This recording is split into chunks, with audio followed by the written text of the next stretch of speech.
down on my desk shaking his head, and there's the grade B+, and then he says, "Flash recall will get you nowhere."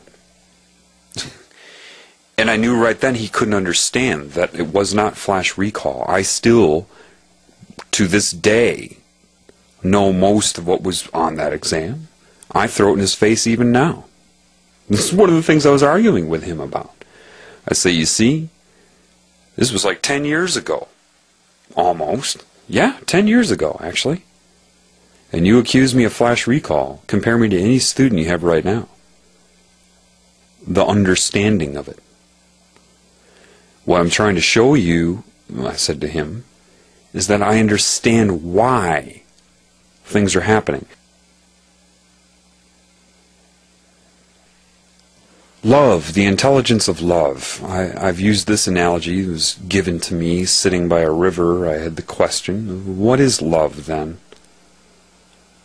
The answer was given to me right there on the spot.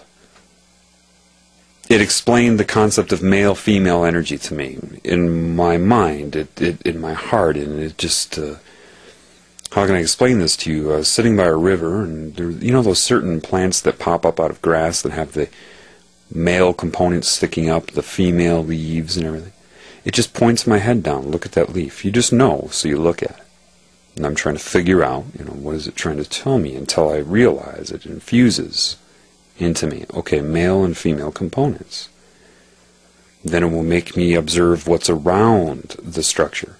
Oh, the energy manifesting it. Okay, now I get it. So, male-female energy. Then it moves my head up to the sun. And then I realize, okay, male energy. That's what the sun is. Outward energy. Then it moved it down to my penis. Male energy. Outward energy.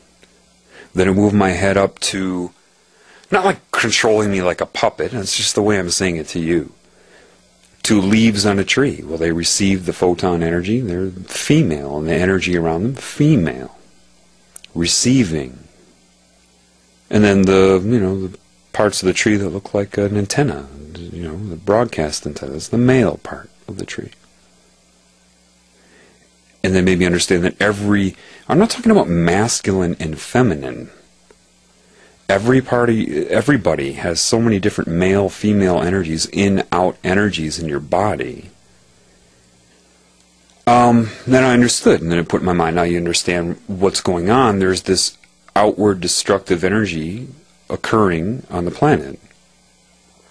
All the electromagnetic pollution, stimulation, everything is this outward male energy. That's why the Illuminati worship the sun and the phallus, and it's male energy.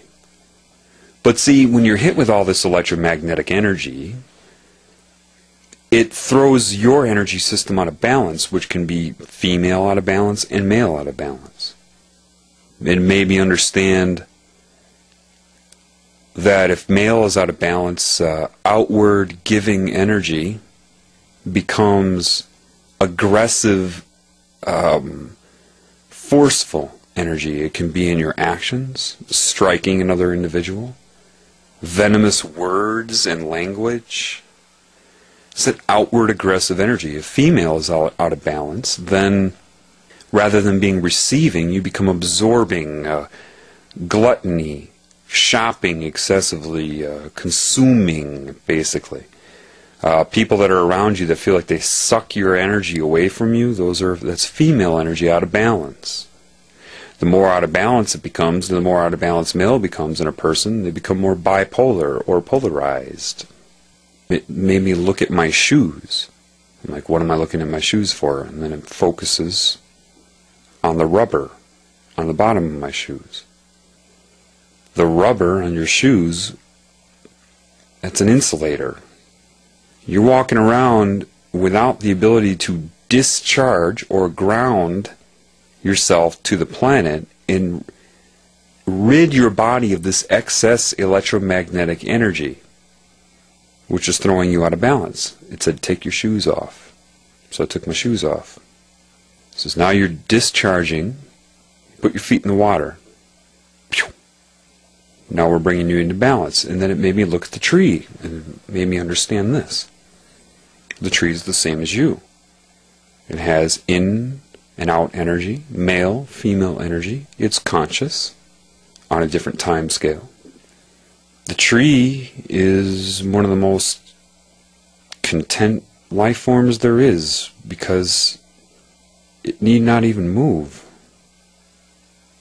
Put the question in my mind, and I say it like that, you think that there's some sort of dialogue going on. Again, it's the only way I can express it to you, but that's not how it is.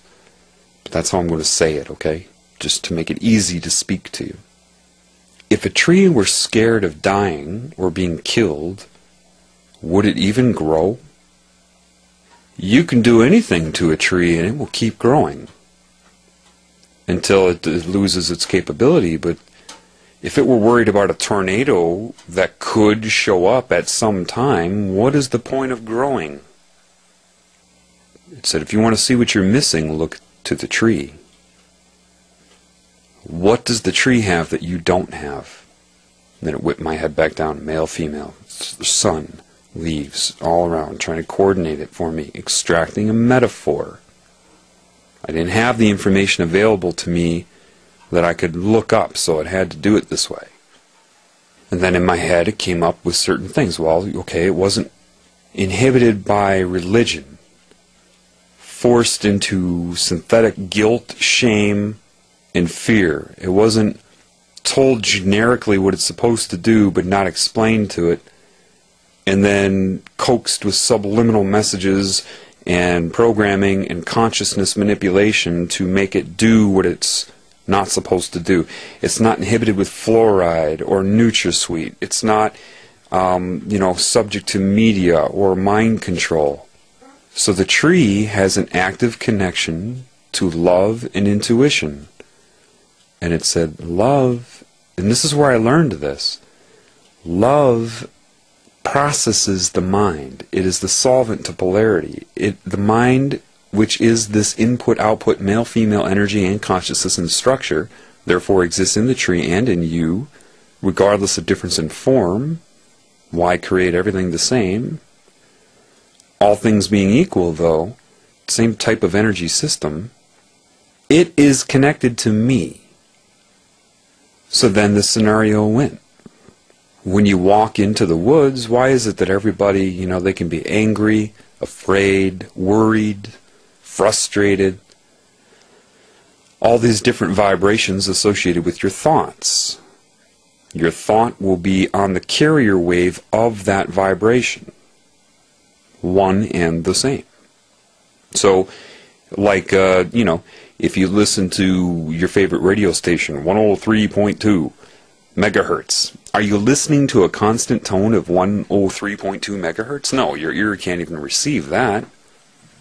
And even if it was decoded and lowered down, that'd just be a constant sine wave. No, that's the carrier wave. And then embedded secondarily upon that is the audiogram of the music that you hear, the spectrogram and audiogram of the music upon that carrier wave.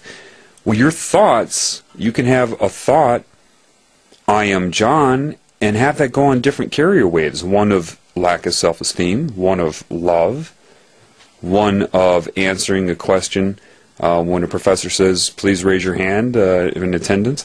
The same information can go on different carrier waves. So the emotion is information. It is also a thought in and of itself, and so is the thought. When you walk out into the woods and you feel bad, why does everybody start to feel better? They all know what, but they don't understand why. Well, gee, maybe it's just because it's so serene. No. And it directed me to go start walking in the woods. So take off your shoes. So I took off my shoes, and I started walking in the woods. How do you feel? Feel better. Why? And then just whip my head. Male, female, love, male, female, love.